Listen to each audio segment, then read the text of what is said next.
കുറച്ച് കഴിഞ്ഞ് എഡിറ്റ് ചെയ്ത് തരാം. കുറച്ച് കഴിഞ്ഞൊന്നും പറ്റത്തില്ല, ഇപ്പൊ തന്നെ വേണം, അത്രയ്ക്ക് അത്യാവശ്യം ആയതുകൊണ്ടാ. ഇല്ലടി, എത്ര അത്യാവശ്യം എന്ന് പറഞ്ഞാലും ഞാനിപ്പോ ഇവിടെ ഒരു കാര്യം ചെയ്തോണ്ടിരിക്കുകയല്ലേ. ഇത് കഴിഞ്ഞിട്ട് എനിക്ക് ടൈം കിട്ടുവാണെങ്കിൽ ഞാൻ ചെയ്തു തരാം. ഒരു 5 മിനിറ്റത്തെ കാര്യമല്ലേ ഉള്ളൂ, നീ ഇങ്ങനെ സെൽഫിഷ് ആവാതെ. ഇത് സത്യം പറയല്ലോ ഒരു പന്ന സ്വഭാവം. ഞാൻ പറഞ്ഞല്ലോ, ഇത് കഴിഞ്ഞ സമയം കിട്ടുവാണെങ്കിൽ ചെയ്തു തരാം. എന്റെ വർക്ക് എന്തായാലും എനിക്ക് കംപ്ലീറ്റ് ചെയ്തല്ലേ പറ്റൂ. നീ ഒന്നെങ്കിൽ അത് വേറെ ആരെങ്കിലും ഏൽപ്പിക്കുക, അല്ലെങ്കിൽ ഇത് കഴിഞ്ഞ് ഞാൻ ചെയ്തു തരാം. ഇപ്പൊ എനിക്ക് എന്തായാലും ടൈമില്ല, നീ പോകും. അഞ്ജലി, എടി ഞാൻ വാട്സാപ്പിൽ ഒരു മെസ്സേജ് ഇട്ടിട്ട് നീ ഇത്ര നേരമായിട്ടൊന്നും സീൻ പോലും ചെയ്തില്ലല്ലോ. എടി എനിക്ക് തോന്നുന്നത് നെറ്റ് ഓഫ് ആയിരുന്നു. നെറ്റ് ഓഫ് ആണെങ്കിൽ എങ്ങനെ ഡബിൾ ടിക്ക് വീഴുന്നത്? ഇതൊന്നും പറഞ്ഞിട്ട് നീ ഓൺലൈനിലും വന്നായിരുന്നല്ലോ. എങ്കിൽ ഞാൻ ശ്രദ്ധിച്ചു കാണത്തില്ലടി അത്രയും. സത്യം പറയാലോ, നിന്റെ ക്യാരക്ടറിന് ഇപ്പം ഭയങ്കര മാറ്റമുണ്ട്. നീ ഭയങ്കര സെൽഫിഷ് ആവുന്നുണ്ട് അഞ്ജലി. ഇങ്ങനെ സെൽഫിഷോ? ആണില്ലല്ലോ നിനക്കിത് പറയാന്.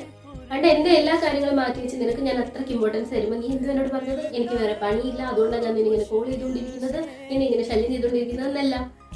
ആക്ച്വലി എനിക്കൊരു പണിയില്ലാഞ്ഞിട്ടല്ല, ഞാൻ എന്റെ ലൈഫിൽ നിനക്ക് അത്ര ഇമ്പോർട്ടൻസ് തന്നുകൊണ്ട് മാത്രം.